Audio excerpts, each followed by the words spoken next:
What happens when the one ridiculed by the family is tested and passes in a way they could never imagine? Welcome back, Midnighter. Like and comment where you're watching from.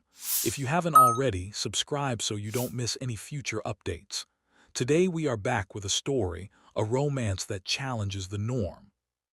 The thing about Kenji Mori was that he laughed differently around Zara Jordan.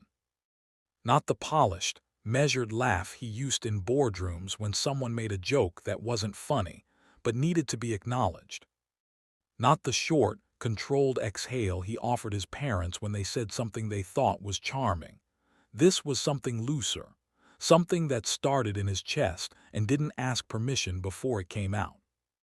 They were at a corner table at Nabu 57, which had been Zara's suggestion and his treat, though she had made it clear when they first started dating that she did not need him to treat her, and he had made it equally clear that he wanted to.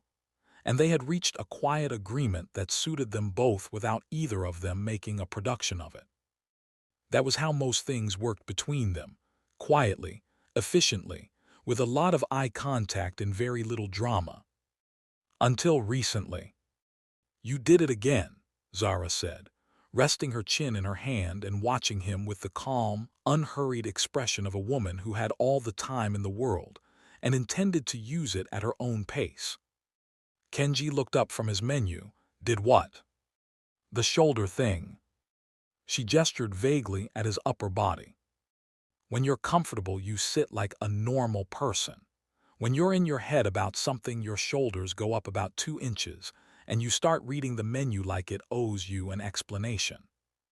He looked down at the menu, then back at her. "I'm just deciding between the black cod and the—" "Kenji." He put the menu down. She smiled then, and it was the kind of smile that did not gloat, did not push, simply acknowledged that she saw him clearly and had made peace with what she found there. It was, if he was being honest with himself, one of the things that had made him fall in love with her. Zara Jordan had a way of looking at a person that made pretending feel exhausting by comparison. "I'm fine," he said. "You're always fine," she replied pleasantly. "Right up until you're not." He opened his mouth to argue and then closed it, because she had just perfectly described his entire personality in 11 words, and there was genuinely nothing to add. Dinner arrived and the conversation shifted and loosened the way it always did when food was involved. Zara had opinions about the presentation. Strong ones. She was not a woman who ate quietly or without commentary, and Kenji had discovered early on that he loved this about her, the way she engaged with small things fully and without apology. "This garnish," she said, pointing at it with her fork, "is purely decorative. It contributes nothing. It's just sitting there looking important." "Some people are like that," Kenji said. "Name 3. He thought about his father's last dinner party. "I could name 12. She laughed, and there it was again, that thing that happened to him when she laughed. Some loosening behind his ribs, some quiet rearrangement of his priorities. He was going to marry this woman. He had known it for about 4 months now and had been carrying the knowledge around carefully, the way you carry something you don't want to drop. His phone buzzed on the table. He glanced at it. "Mom." Something happened to his posture immediately and involuntarily. The shoulders went up. The jaw followed. He became, in the space of about 2 seconds, a slightly different version of himself, tidier, more guarded, less present. Zara saw all of it. He knew she saw all of it because she went very still in the particular way she went still when she was choosing not to say something. He declined the call. "Work," he said. Zara picked up her glass. That was all. Just the most neutral sound in the English language, deployed with surgical precision. They finished dinner. He paid. She thanked him without making it a thing. Outside on 57th Street, the city was doing what New York always did at night, loud and luminous, and completely indifferent to the private dramas of the people moving through it. He kissed her at the corner where her car was waiting, and she cupped his face briefly in her hand the way she sometimes did, like she was checking that he was still there. "Whatever it is," she said quietly, "you can just tell me." "I will," he said. She gave him one long, patient look that said she had heard that before and was willing to wait but not forever. Then she got in the car and was gone. Kenji's penthouse was on the 43rd floor of a building in Tribeca that his family owned outright. This had always seemed like a straightforward convenience until he walked in that night and found his parents sitting in his living room. His father, Hideo Mori, was on the couch in a suit that he had almost certainly not loosened since morning. Hideo was a man who believed that the erosion of standards began with the collar button and refused to participate. He was holding a glass of Kenji's whiskey and looking at his son with the expression of a man who had already decided how this meeting was going to go. His mother, Fumiko, was standing at the window looking out at the city with her hands folded in front of her like she was posing for a painting titled Dignified Concern. She turned when Kenji entered and gave him the smile she reserved for moments when she was about to say something she had been rehearsing. In the armchair to the left, laptop open, notepad on her knee, was Eiko Tanaka, who worked for his family's legal firm and had apparently been invited to this ambush in a professional capacity. Kenji stood in his own doorway for a moment. "The door was locked," he said. "We have a key," his mother said warmly. "I know you have a key. I'm questioning the philosophy of using it." "Sit down, Kenji," his father said. He sat down, because 43 floors of Tribeca real estate notwithstanding, Hideo Mori had a voice that made sitting down feel like the only reasonable option. His mother took the chair across from him and arranged herself in it precisely. His father set down the whiskey. Eiko opened a new page in her notepad and said nothing, which was what she was there to do. "We want to talk about the girl," his father said. Kenji felt something tighten at the base of his throat. "Her name is Zara." "We want to talk about Zara," his mother said, in the tone of someone making a significant concession. "I know what this is," Kenji said. "We've had this conversation." "We haven't finished it," his father said. And that, unfortunately, was true.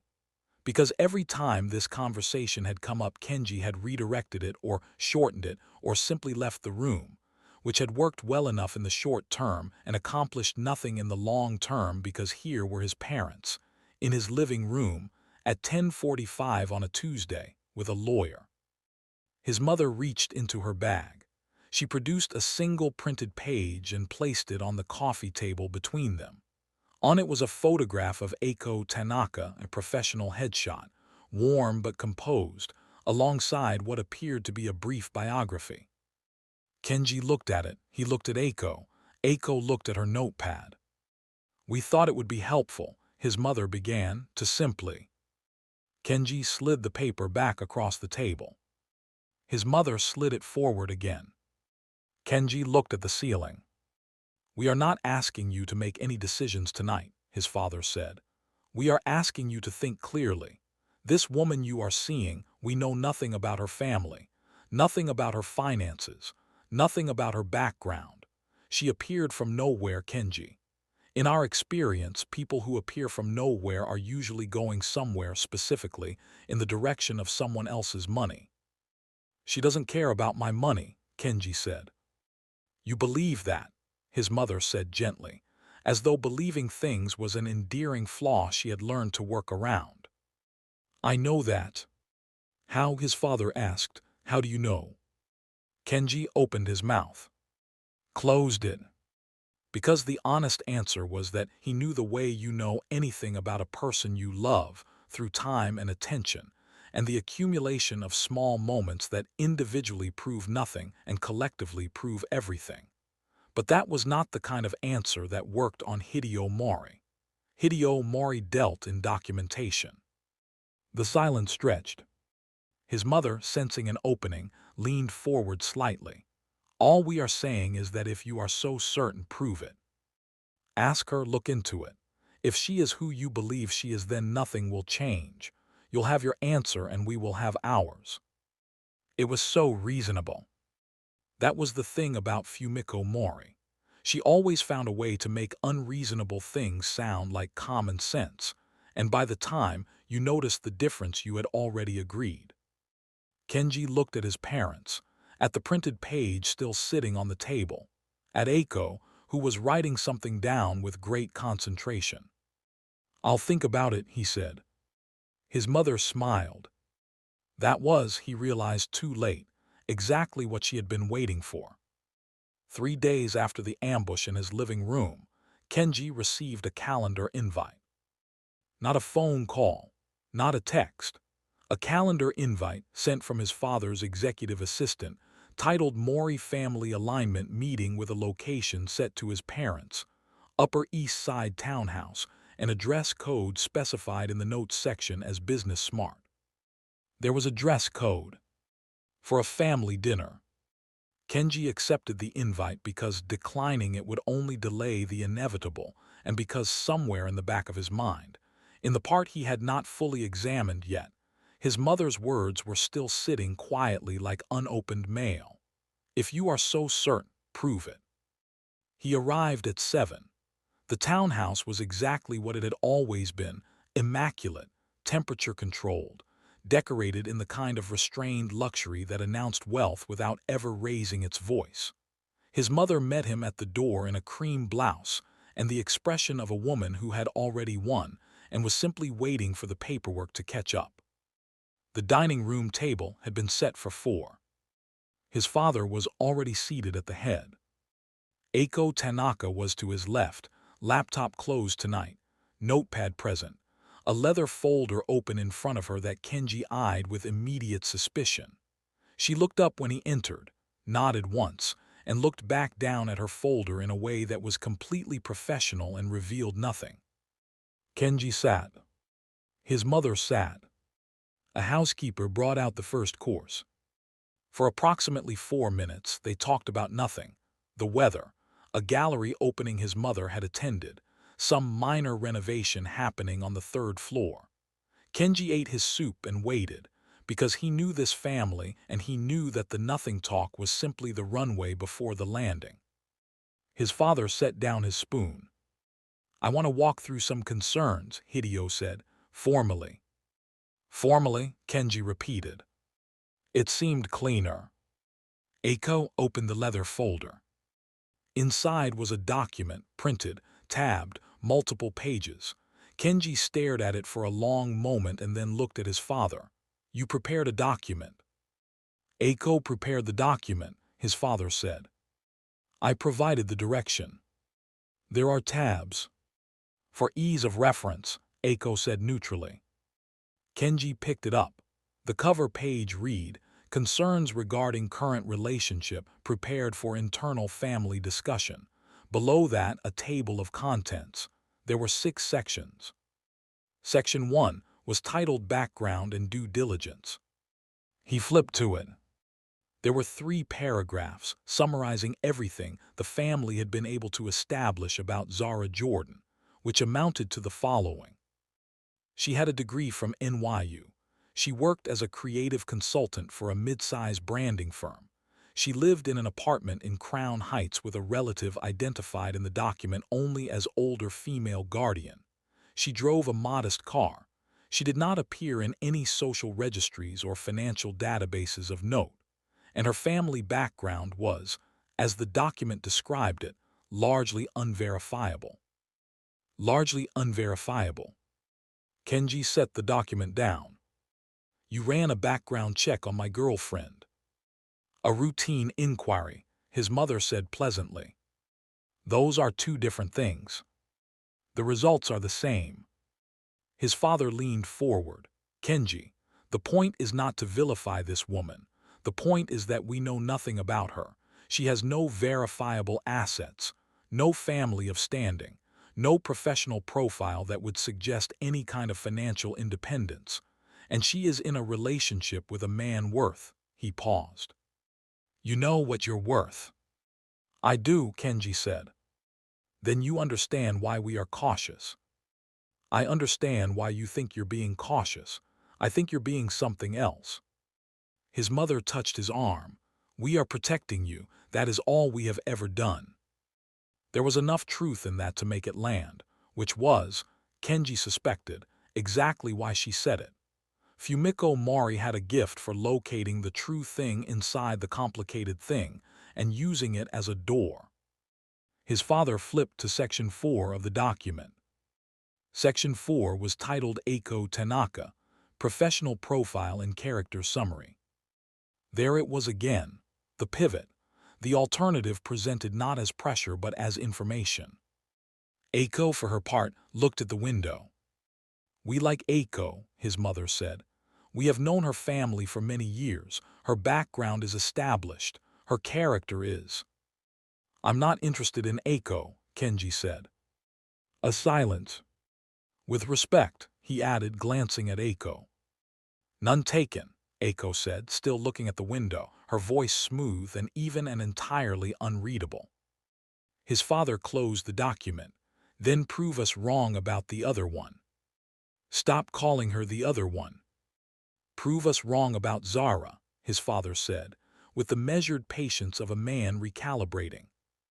"It's a simple ask, Kenji. If she loves you and not what you represent, then a conversation should confirm that. Ask her about her finances. Tell her something that tests her response. If she stays, we are satisfied. If she doesn't," he opened his hands, "then we were right to be cautious and at least you'll know."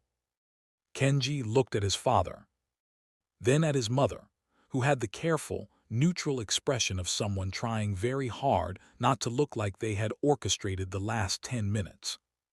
Then at the tabbed document sitting on the table between them.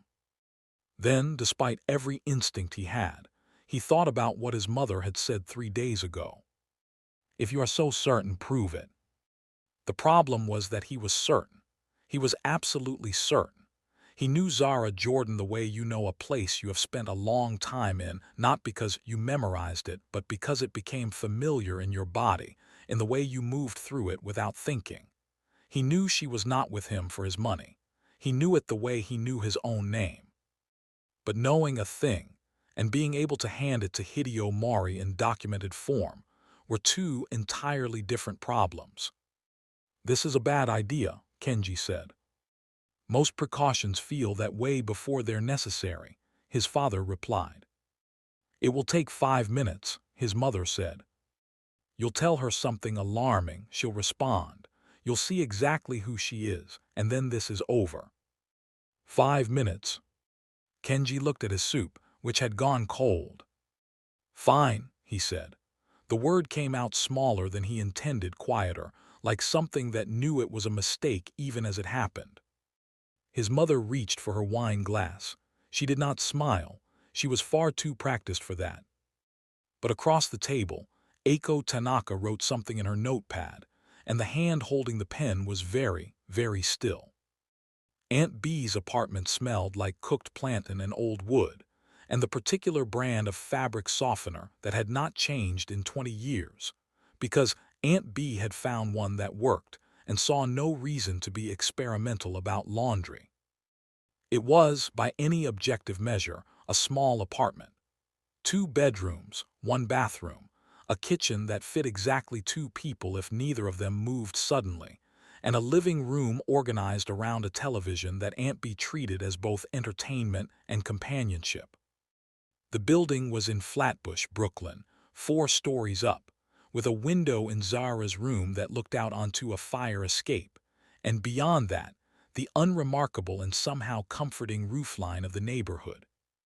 Zara Jordan had lived here for 3 years, and she loved it in the uncomplicated way you love a place that asks nothing of you.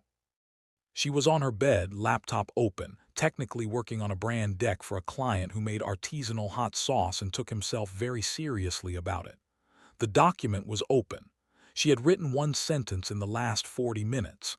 The sentence was, "The identity of this brand lives at the intersection of heat and heritage." She reread it. It was fine. She minimized the window. From the kitchen came the sound of Aunt B opening and closing the same cabinet 3 times, which meant she was looking for something she had already moved and would not ask for help finding. Zara waited. Zara. Cabinet above the stove, Zara called back. A pause.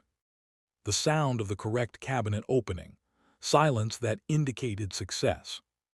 Aunt B appeared in the doorway, a moment later holding a can of coconut milk, and wearing the expression she wore when she was satisfied but unwilling to show it completely.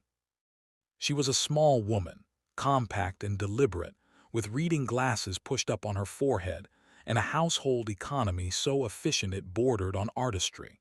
She bought store-brand everything. She rinsed and reused Ziploc bags until they gave up entirely.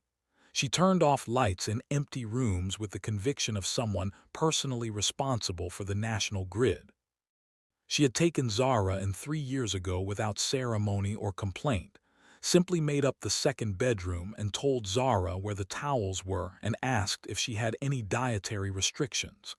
That was Aunt B, practical to the bone. "You're not working," Aunt B said, looking at the laptop. "I'm thinking." Thinking looks a lot like starring. "They share a face," Zara said. Aunt B made a sound that was not quite a laugh, but in her vocabulary was close enough, and disappeared back into the kitchen.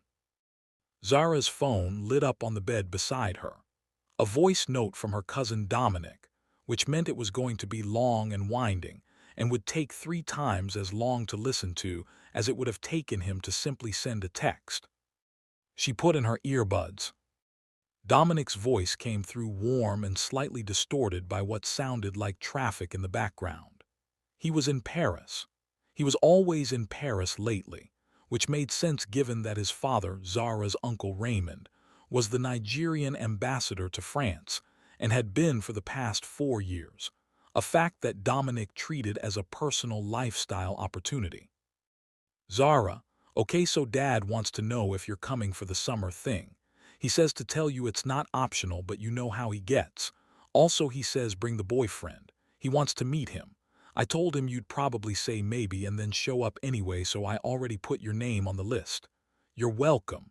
Also, Paris is beautiful right now and I'm suffering on your behalf. Come soon." Zara smiled and sent back a voice note that said she would think about it, which both she and Dominic understood to mean yes. She pulled out her earbuds and lay back on the pillow looking at the ceiling. Kenji. She thought about him the way she often did, not with anxiety, not with the particular breathless quality that sometimes indicated you were more in love with the idea of a person than the person themselves, but with something quieter and more durable. She thought about the way he handed her things before she asked for them, the way he listened when she talked, not waiting for his turn but actually listening, tracking the thread. The way he laughed when he forgot to manage it. She also thought about the phone call he had declined at dinner, the shoulder tension, the single word, work. She was not a woman who chased information people weren't ready to give. She had learned a long time ago that pressure rarely produced honesty and that the truth, if it was coming, would arrive on its own schedule. She trusted Kenji. She trusted the shape of what they had built together over the past 14 months, the texture of it, the consistency. But she was not unobservant. Something was pulling at him, something with a phone number saved under a name that made his whole body change. She had her guesses. She had, in fact, fairly confident guesses, but she was going to wait. From the kitchen came a new sound, the deliberate, efficient sounds of Aunt B cooking dinner with the focus of a woman who considered a wasted ingredient a personal failure. A pan on heat. Oil. The soft thud of a wooden spoon against the side of a pot. Zara got up, put her laptop aside and went to help. The kitchen barely fit them both. They moved around each other with the practiced ease of long familiarity, Zara cutting the onions while Aunt B seasoned something with the focused expression of a professional. "You're quiet," Aunt B said without looking up. "I'm always quiet." "You're a different quiet tonight." Zara considered this. "I'm just thinking about Kenji." My Aunt B stirred. "He's a good man." "He is. But." "No but." Aunt B looked at her sideways. There's always a but when someone says a person is good and then goes quiet. Maybe I'm just appreciating him without complication. At your age, I'd have believed that, Aunt B said. At my age, I know better. Zara laughed despite herself. They finished cooking. They ate at the small kitchen table with the television on in the background because Aunt B liked the noise and Zara had come to like it too. The comfortable, low-level presence of other voices filling the apartment while they ate in companionable quiet. After dinner, Aunt B washed the containers she was going to reuse, and Zara dried them without being asked. He's going to figure out whatever it is, Aunt B said at the sink, not looking up. Zara didn't ask how she knew there was a whatever it is. Aunt B simply knew things.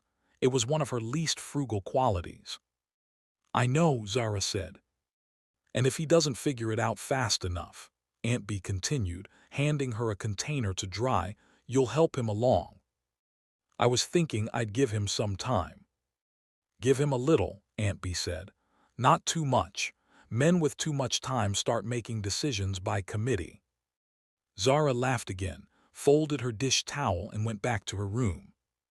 She opened her laptop, looked at the brand deck, read the sentence again. The identity of this brand lives at the intersection of heat and heritage. She added a second sentence and finished the deck in 40 minutes. Then she texted Kenji a single line, Aunt B made jollof, you missed out. He replied in under a minute, which told her everything she needed to know about how his evening was going. Save me some. Gone, she wrote back, every grain. Cruel, he replied. She put her phone down, still smiling, and went to sleep without an ounce of anxiety about tomorrow. She had absolutely no idea what was coming. Kenji spent 2 days talking himself out of it. He was not going to do it. It was insulting. It was beneath him and beneath her and beneath the 14 months they had built together, which had been, by any reasonable measure, the best 14 months of his adult life. He was not going to construct an elaborate lie and deliver it to the woman he loved in order to satisfy his parents, who had, let us be clear, shown up to his apartment uninvited with a tabbed document and a preferred replacement candidate. He was not going to do it. He opened his notes app on the 3rd day and started writing down what he was going to say. The story came together with the kind of efficiency that made him slightly uncomfortable about his own imagination. The broad strokes were these. His family's primary holding company had been flagged in a federal financial audit. The assets were frozen pending investigation. The New York properties were leveraged and at risk. His father's visa status was complicated by the business designation attached to it, which meant that if the company collapsed, there was a credible deportation scenario for both his parents and, by extension, a question mark over Kenji's own residency status, which was tied to the family entity in ways that American immigration law made very difficult to explain simply but very easy to make sound catastrophic. He read it back. It was good. It was too good. He felt briefly terrible about this and then kept going. He added texture, the kind of specific, small details that made a lie feel lived in rather than constructed. He decided his father had already spoken to lawyers. Here, he paused and felt a complicated feeling about the fact that Eiko Tanaka would have been the lawyer, and moved past it, and the outlook was not optimistic. He decided the timeline was tight. 3 weeks, possibly 4 before the situation became irreversible. He practiced in his bathroom mirror on the morning of the 4th day. This was, objectively, a low point. He looked at himself in the mirror and delivered the opening lines and immediately hated everything about the experience. He looked like a man lying to himself in a mirror, which was precisely what he was, and no amount of rehearsal was going to change the fundamental texture of that. He tried a different tone, more resigned, less dramatic, as though he had already processed the shock and had arrived at a place of heavy, exhausted acceptance. That was better That was almost convincing. He put on a jacket and called Zara. She suggested the wine bar on West 19th that they had discovered by accident 6 months ago, walking past it in the rain and ducking in without a reservation, and had returned to with deliberate intention ever since. It was small and unhurried, and the lighting was the warm amber of a place that understood its purpose was atmosphere first, everything else second. She was already there when he arrived, which she always was, because Zara Jordan had never been late to anything in her life and regarded lateness with the mild, patient disappointment of someone who had simply decided not to participate in it. She had a glass of red in front of her jacket over the back of her chair, and she was reading something on her phone that she put away when she saw him without the performance of putting it away. "You look like you didn't sleep," she said as he sat down. "I slept fine." She looked at him. "I slept adequately," he amended. Yep. The waiter came. Kenji ordered something he didn't look at and immediately forgot. He folded his hands on the table and looked at Zara, who was looking back at him with the open, unhurried attention that she always gave him and which tonight felt, for the first time, like something he did not deserve. He almost stopped. He was right there at the edge of not doing it, close enough to simply say, "I need to talk to you about my parents," and let the real conversation happen, the one that should have happened weeks ago, the honest and direct version of this that would have cost him nothing but pride. He did not stop. "I need to tell you something," he said. Zara set down her glass. He had thought about his opening carefully, and he delivered it carefully, measured, heavy, the voice of a man arriving at a difficult truth. He told her about the audit. He watched her face. She was listening fully the way she always listened. He told her about the assets, the freeze. He saw the small change in her eyes that meant she was paying close attention. He told her about the visa situation, the complexity of the family entity, the 3 to 4 week window. He told her that the life he had here, the apartment, the company, the version of himself that existed in New York, was in genuine jeopardy. He stopped talking. The wine bar continued around them. Soft music, low voices at other tables, the amber light doing its work. Zara was quiet for a moment that lasted long enough to feel like several moments stacked on top of each other. Then she said, "How long do you need?" He blinked. That was not the script. The script did not have that line in it. The script had her asking questions, maybe showing concern, maybe pulling back slightly in the way a person pulls back when a situation becomes financially inconvenient, and him observing her response and reporting back to his parents that she had passed or failed on the basis of a conversation she didn't know she was having. The script did not have "How long do you need?" "What?" he said. "The timeline," Zara said, with the patience of someone repeating themselves for clarity rather than emphasis. "You said 3 to 4 weeks. For what exactly? To resolve the audit, to stabilize the visa situation.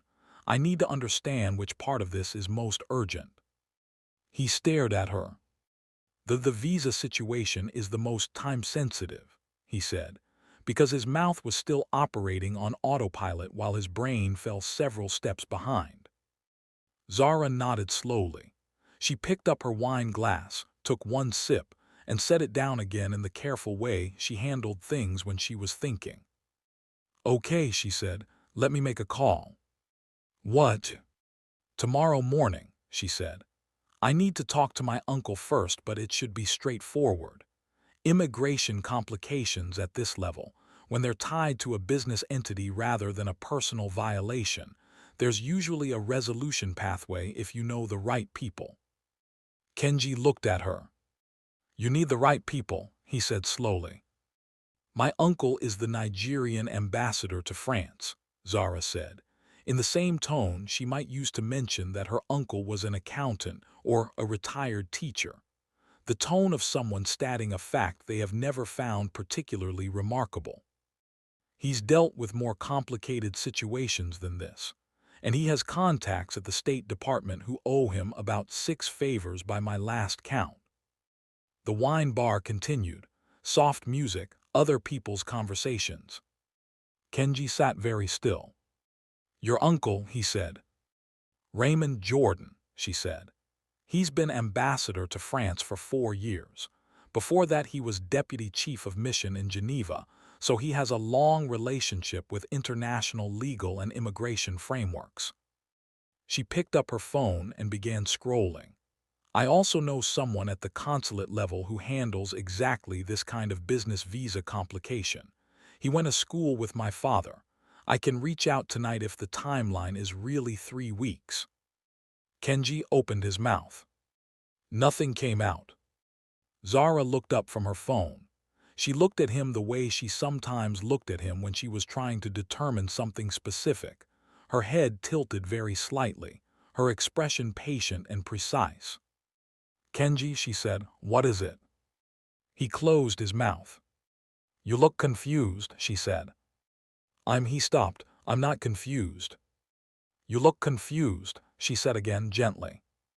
He was confused. He was profoundly, structurally confused. He had come here tonight with a script and a purpose and a clear anticipated outcome, and all of it had dissolved in the space of about 90 seconds because Zara Jordan had responded to his fictional financial catastrophe by reaching for her phone to call an ambassador. "Who else," he said very carefully, "is in your family?" Zara looked at him for a moment. Then she put her phone face down on the table. "Kenji," she said, "why do you ask?" And in the way she said it, calm, unhurried, with a new quality underneath it that he recognized as something arriving. He understood that the conversation had just changed. That whatever had been happening in this wine bar in the last 10 minutes was about to become a different kind of conversation entirely. He was, he realized, no longer the one asking the questions. The amber light in the wine bar had not changed. The music had not changed. The other tables were doing what other tables do, existing, murmuring, minding their business. Everything in the room was exactly as it had been 20 minutes ago. Kenji Mori, however, was a different man than the one who had walked in. "Why do you ask?" Zara said again. There was no accusation in it, no sharpness. Just the question, sitting on the table between them like something that had been there the whole time and had simply decided to make itself visible. Kenji looked at her. He looked at the table. He looked at his wine glass, which he had not touched since it arrived, which now struck him as a significant oversight. He stopped. "I didn't know about your uncle." "You didn't ask," she said simply. "You never mentioned him. You never mentioned that your family owned 6 properties in Manhattan until I looked up your father's name on a whim 4 months into us dating," she said, without heat, without accusation, just as a point of equivalent information. "People mention things when they come up." This was reasonable. This was, in fact, completely reasonable. Kenji recognized it as reasonable and felt it doing nothing to help him. "Tell me about your family," he said. Zara looked at him for a long moment. The particular quality of stillness she went into when she was deciding something settled over her, not cold, not distant, just internal, processing, evaluating. She had very good instincts, and he had known this about her from the beginning and had, it now occurred to him, significantly underestimated what those instincts were currently doing. "Kenji," she said. "Yes. Is your family actually in trouble?" The question landed quietly and with great precision, the way a key lands in a lock. He held her gaze for 2 seconds. 3. He was a man who could maintain composure in boardrooms, in negotiations, in the presence of his father's particular brand of sustained disapproval. He was not, it turned out, a man who could lie to Zara Jordan's face when she was looking at him like that. "No," he said. The word came out clean and immediate, and took the rest of the script with it on its way out. Zara nodded once slowly, the nod of someone who had suspected something and had now had it confirmed, and was taking a moment to decide what to do with the confirmation. She picked up her wine glass. She took a sip. She set it down. Okay, she said. Zara, give me a second. He gave her a second. She looked at the table, then at the window beside them where the West 19th Street foot traffic moved past in the unhearing, indifferent way of New York pedestrians, then back at him. Your parents think I'm with you for your money, she said. It was not a question. They have concerns, he said, and even as he said it, he recognized how catastrophically inadequate that phrasing was. They have concerns, she repeated, not mocking, just repeating it back so he could hear it in the open air. He stopped. Started again. They asked me to test you, to tell you something that would make the money seem like it was gone, to see how you responded. Zara was quiet. And I told them I wouldn't, he continued, and then I did, and I'm. He stopped again. The word sorry existed in his vocabulary, but it felt insufficient in a way that made it hard to deploy. That was wrong. I knew it was wrong when I was doing it, and I did it anyway, and I'm sorry. The wine bar continued around them. Zara said nothing for long enough that Kenji became aware of the music again, something low and acoustic that under different circumstances he would have found pleasant. My parents died when I was 19, Zara said. He went still. Both of them, 8 months apart. She said it with the steadiness of someone who had carried a thing for long enough that the weight of it had become familiar, integrated, no longer capable of surprising her. My father first, then my mother. I finished my degree because my mother made me promise, and then I moved to New York because there was nothing keeping me anywhere specific, and New York felt like the kind of city that didn't ask you to explain yourself. Kenji said nothing. He understood that this was not the moment for words. My father built a company from nothing, she continued. He was very good at it. My mother was an investment banker who was better at it than most people she ever worked with and knew it and never made a performance of knowing it. Together they were. She paused. Something moved across her face briefly, and then was gone. They were exceptional, and they left me in a state that I don't talk about because the last time I was in a situation where people knew about my family's money, every relationship I had immediately became about that. Every friendship, every romantic situation, every room I walked into. She looked at him steadily. People get weird. I told you that. I told you that tonight about Uncle Raymond, and I meant it about all of it. How much? Kenji said, and then stopped, because the question felt suddenly irrelevant and also like it was the exact wrong thing to ask. It doesn't matter how much, Zara said. You're right, I'm sorry, that's not. There's a trust, she said. I get access to it when I turn 30. She reached into her jacket pocket and produced her phone. She navigated to something, turned the screen to face him and placed it on the table. Kenji looked at it.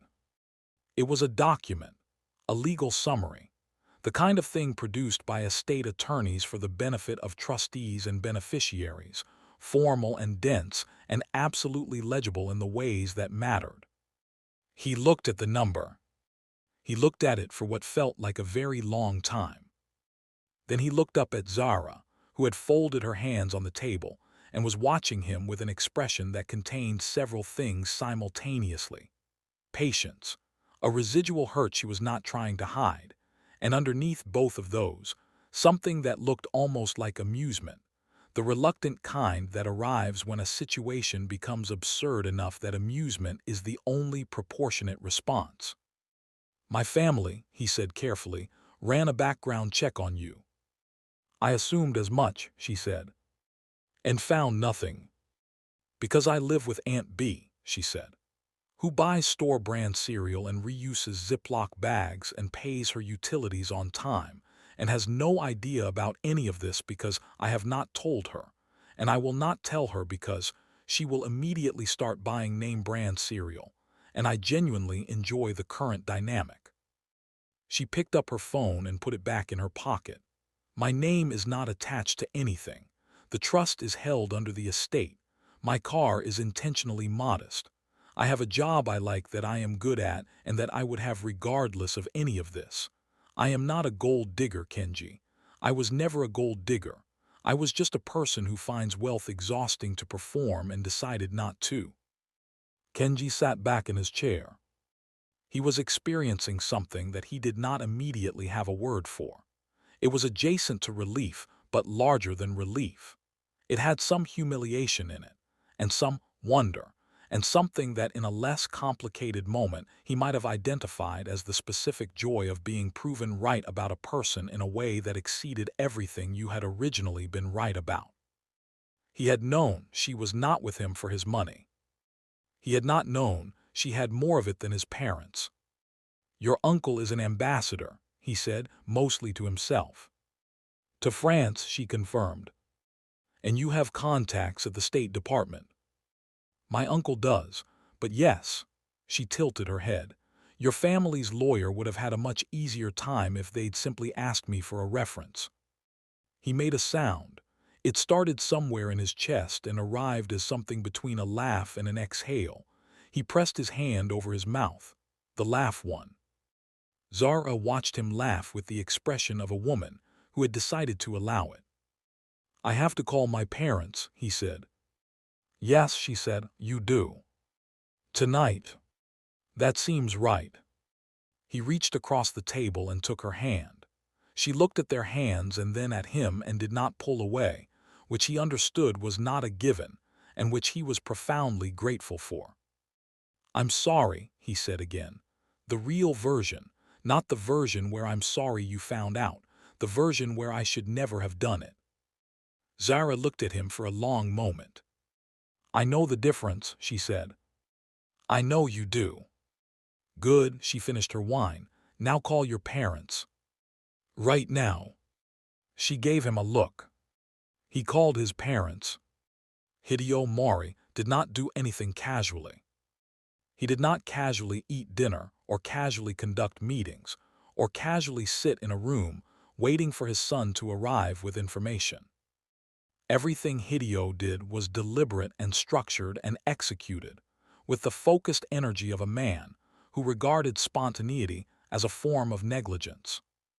So when Kenji called at 10:43 on a Thursday night and said, "I need to see you both tomorrow. Dinner. Your place. I have something to show you," Hideo had said fine, 7 o'clock, and hung up without asking questions, because Hideo Mori did not ask questions when he could simply wait and receive answers in person at a time of his choosing. Fumiko, for her part, had spent most of Friday in a state of careful optimism she refused to name out loud. She rearranged the dining room flowers twice. She selected her outfit with more deliberation than usual. When Eiko arrived at 6:45, leather folder under her arm, Fumiko greeted her with the warm specificity of a woman who had allowed herself, privately, to begin imagining a particular future. "He's coming alone?" Eiko asked, settling into the now familiar armchair, opening her folder with the neat efficiency that characterized everything she did professionally. "He said just himself," Fumiko said. Eiko nodded and looked at her folder. Hideo was on the sofa. He had a glass of whiskey and the still, contained posture of a man conserving energy for what was coming. At 7:03, Kenji arrived. He was dressed well, which was not unusual. What was unusual was the quality of his composure, settled in a way that was different from his normal composure, which tended toward careful containment.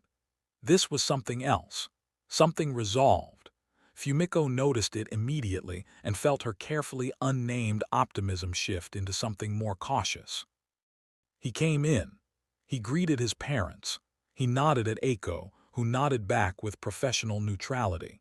He sat down across from his father, reached into the interior pocket of his jacket, and produced a folded set of papers which he placed on the coffee table and smoothed flat with his palm. His parents looked at the papers. "What is this?" Hideo said. "Read it," Kenji said. Hideo picked it up. Fumiko leaned over to read alongside him. It was a legal document, an estate summary, clearly prepared by attorneys of considerable caliber. The kind of language and formatting that communicated institutional weight without trying to. Hideo read. His expression did not change, because Hideo's expression rarely changed, but something behind his eyes shifted in the way that things shift when a person encounters information that does not fit the structure they have built for a situation. Fumiko read. Her hand, resting on the arm of the sofa, went very still. Eiko, across the room, was looking at her folder. She was not reading it. The page in front of her had not changed in the last 4 minutes. "This is Zara's family estate," Kenji said, into the silence. "Her parents built it over 20 years. Her father's company, her mother's investment portfolio. She has a trust she accesses at 30. He paused. "She also has an uncle who is the Nigerian ambassador to France, with direct relationships at the State Department, and a network of diplomatic contacts across 4 continents. When I told her my fictional story about our family losing everything and facing deportation." He let that land for a moment. She reached for her phone to call him, to fix it. She wasn't calculating what she stood to lose. She was calculating how fast she could help. The room was quiet. Hideo turned to the second page. Fumiko had stopped reading. She was looking at the middle distance with the expression of a woman reorganizing a significant amount of interior furniture. "The background check your firm ran," Kenji continued, with a glance at Eiko that was not unkind but was direct. "Found nothing because she keeps her name off everything deliberately. Not because she has something to hide. Because she learned the hard way that money changes how people treat you, and she decided she didn't want to live that way." He looked at his father. "She drives a modest car on purpose. She lives with her aunt on purpose. She has a job she loves on purpose. She is not with me for my money. She was never with me for my money. She has more of it than she will ever need, and she has never once mentioned it." Hideo set the papers down. He picked up his whiskey glass. He did not drink from it. He simply held it, looking at the document on the table, in the way of a man who is doing a very thorough and private recalculation. "The trust value," Hideo said finally. "Is on page 2, Kenji said. Hideo turned to page 2. He looked at the number. Something moved across his face, briefly, controlled, quickly reassembled into neutrality, but it had been there. Kenji had seen it. "This is verified," Hideo said. "The firm that prepared it is on the letterhead," Kenji said. "You can call them Monday. I'd actually encourage it." Fumiko said very quietly. She never mentioned any of this. "No," Kenji said. "She didn't, because she's not that kind of person, which is what I have been trying to tell you for 6 months." Another silence. It was a different quality of silence than the ones that had preceded it in this house over the last several weeks. Those silences had been strategic, full of his parents' confidence in their own position. This one was something else. This one had the texture of people sitting inside a conclusion they had not chosen. Fumiko set her wine glass down, with the careful placement of someone buying time. Hideo cleared his throat. It was a small sound. From Hideo, it was the equivalent of a full recalibration announcement. "She sounds," Hideo said, with the measured deliberateness of a man choosing every word as though selecting it from a limited and precious inventory, "like a woman of considerable substance." "She is," Kenji said. "She also makes very good decisions under pressure, communicates without drama, and has never once asked me to choose between her and my family, even though my family has given her every reason to." He paused. "I, however, am asking you to choose, not between her and something else, just to choose to be decent about this, going forward." Hideo looked at his son for a long moment. Then he looked at the document. Then he did something that Kenji had seen perhaps 4 times in his life. He nodded, not the brief, performative nod of a man acknowledging a point in a negotiation, A slower, fuller nod. The nod of a man conceding a position he had held incorrectly. "We will," Hideo said, "have her to dinner." "A real dinner," Kenji said, "not a meeting." "A real dinner," Hideo agreed. Fumiko was quiet for a moment longer. Then she reached forward and straightened the document on the table, a small, reflexive gesture, the kind you make when you need to do something with your hands. "She should have told us," Fumiko said, "not quite to anyone." "She didn't owe you that," Kenji said, gently but without apology. "You owed her the benefit of the doubt. Those are different things." Fumiko looked at her son. Something in her expression shifted, not dramatically, not with the full acknowledgement that the moment perhaps deserved, but enough. Enough to mean something. "Fine," she said quietly. In the armchair, Eiko Tanaka closed her leather folder. It was a small sound, a soft click of the clasp. Nobody looked up.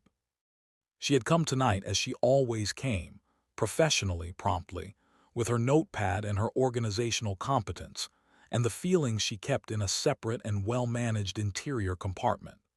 She had sat through the conversation and followed it precisely, and understood exactly what each piece of information meant, and what it meant for the particular private hope she had carried for longer than she intended to admit. She placed her folder on the side table. She picked up her jacket from the back of the chair. She stood, and the movement was smooth and unhurried, the movement of a woman who had somewhere to be and was leaving at a natural stopping point and was not, under any circumstances, leaving because the room had become difficult to be in. "I think that covers everything for tonight," she said to the room generally. "I'll see myself out." Hideo nodded. Fumiko offered a murmured thank you. Kenji looked at her briefly with an expression that contained something, not pity, not quite, more like a recognition. She met it for exactly 1 second and then looked away and walked to the door. She closed it behind her quietly. On the other side of it, in the clean, temperature-controlled hallway of the Mori townhouse, she stood for a moment in the particular silence of a decision that has been made for you by facts rather than feelings. Then she took the elevator down, walked out into the New York night and hailed a cab. She had work in the morning. She was very good at her work. It would be enough. Kenji rehearsed his apology on the drive to Crown Heights. Not the way he had rehearsed the lie, not with mirror practice and calculated tone and an eye toward outcome. This was different. This was the rehearsal of a man trying to find the honest shape of something and not quite being satisfied with any version of it. He ran through openings and discarded them. Too formal, too casual, too much preamble, not enough acknowledgement. He was 3 blocks away when he gave up rehearsing entirely and decided to simply say the true thing in the order it arrived and accept the consequences of that. He buzzed from the street. Zara's voice came through the intercom, unsurprised, which meant she had been expecting him, which meant she had given him exactly enough time to go to his parents and come back, and was now prepared to deal with whatever he returned as. She met him at the apartment door in a gray, oversized sweatshirt and the expression of a woman who had eaten dinner, washed her face, and arrived at a state of calm that was going to require him to earn his way back into. Behind her, from the living room, came the sounds of Aunt Bee's television. "How did it go?" Zara said. "Can I come in first?" She stepped aside. The apartment was warm and smelled like whatever Aunt Bee had cooked, something with rice and something with spice, and the television was running a nature documentary at a volume calibrated to Aunt Bee's specific preferences. Kenji had been here enough times that the apartment had begun to feel familiar in the way of places that are genuinely lived in, where every surface has a story, and nothing is decorative without also being useful. Aunt Bee looked up from the sofa. "Kenji," she said, with the neutral acknowledgement of a woman who was watching him carefully and would not tell him so. "Good evening," he said. She looked at him for a moment with the particular vision of someone who does not miss things. Then she looked at the television. "I'll be in my room," she said, and got up and went there, taking her tea with her and leaving with the quiet tact of a woman who understood exactly what the room needed and provided it without being asked. Kenji sat on the sofa. Zara sat in the armchair across from him, feet tucked under her, a mug of something warm in both hands. She waited. "It went well," he said. "My father conceded the position. My mother will take longer, but she'll get there. They want to have you to dinner." "A real dinner." "I specified that explicitly." Zara nodded. "Good." Aiko left early. Something passed briefly across Zara's face. Not satisfaction, not quite sympathy either. Something in between, the expression of a person who had noticed something they were not going to make a speech about. "Okay," she said simply. Kenji looked at his hands. "I need to tell you something," he said, and heard himself say it and almost laughed because the last time he had opened with that sentence, he had been about to lie to her, and now he was about to do the opposite, and the distance between those two moments felt both very large and very small. "I know," she said. "I haven't said it yet. I know what it is." He looked at her. She looked back at him with the steady, clear attention she always gave him, the kind that made pretending feel exhausting. She was right. She knew what it was. She had probably known what it was going to be since he walked through the door. "I should have told my parents to stop," he said. "Not eventually. Not after they showed up with documents and dress codes and a tabbed presentation about why my girlfriend was suspicious. I should have told them the first time they brought it up, clearly and without leaving room for follow-up meetings." He paused. "I didn't because I was trying to manage everyone at the same time and not upset anyone, and I have been doing that my entire life, and it has never once actually worked, and I think I knew that and did it anyway." Zara said nothing. "You never asked me to choose," he continued. "You gave me room to figure it out on my own timeline, and you were patient about it, and I repaid that by building an elaborate fiction and delivering it to your face over wine." He looked at her directly. "That was wrong. Not just clumsy or misguided. Wrong. You deserved better than that from me." The nature documentary murmured faintly from behind Aunt B's closed door. Outside, the city did what it always did. Zara was quiet for a moment. Then she uncurled herself from the armchair, set her mug on the side table, and sat next to him on the sofa. Not touching, just close. "You know what bothered me most," she said. "Tell me." "Not the test," she said. "I understand the test. It was wrong, but I understand the pressure that produced it. What bothered me was that you looked me in the eye for 14 months and still weren't sure enough in what you knew about me to just say no." She said it without anger, just with the directness of someone who had thought carefully about a thing and arrived at its actual center. "I can compete with your parents' doubts. I can't compete with yours." "I didn't doubt you," he said immediately. "You doubted yourself enough to do it anyway," she said. "That's the same thing, Kenji, just further back in the chain." He sat with that. It was true. He knew it was true in the way you know things that have been waiting for you to catch up to them. He had never doubted Zara. He had doubted his own ability to hold the line, to look at his parents and his father's whiskey glass and his mother's careful smile and the tabbed document in Aiko's open notepad and say, simply and finally, "No. I know who she is, and that is enough, and this conversation is over." He had not done that. He was going to have to become someone who could do that. "I'm working on it," he said. "I know," she said. "That's not good enough on its own." "No," she agreed, "but it's a real starting point, which is more than you had a week ago." He looked at her. The gray sweatshirt.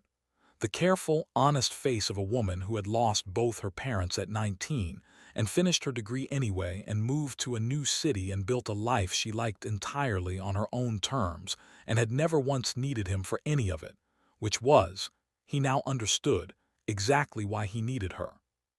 "Your uncle," he said. "What about him?" "He wants to meet me." "He does." Should I be worried? Zara considered this with the seriousness it deserved. Uncle Raymond is warm, generous, and deeply charming, she said. He is also the kind of man who can make you feel, very pleasantly, like you are being evaluated for a government position. So, she tilted her head. Dress well. I always dress well. Dress better.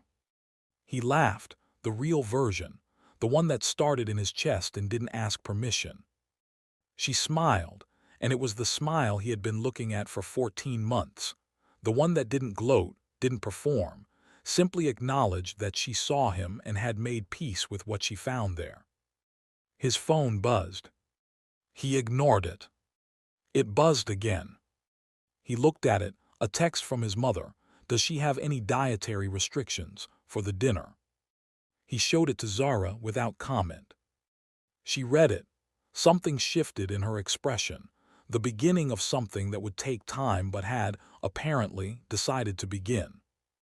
Tell her I don't eat cilantro, Zara said. Is that true? No, she said, but let's see how she handles it. He stared at her. She looked back at him with the complete composure of a woman who had spent the last 2 weeks being tested and had decided that she had earned at least one small, harmless turn. He typed the message, sent it.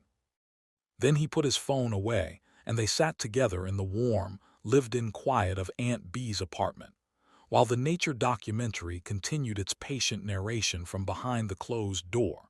And outside, the city moved through the particular restless energy of a New York night that had no interest in anyone's private resolution, and was, in its way, exactly right about that. From behind the door, Aunt Bee's television volume lowered slightly. She was listening. She always was. There is a question this story leaves behind, and it is not really about Kenji or Zara, or even the test that almost became a disaster. It is about what we reveal and what we withhold. Zara never lied, she simply never volunteered. Kenji never stopped loving her, he simply stopped trusting himself.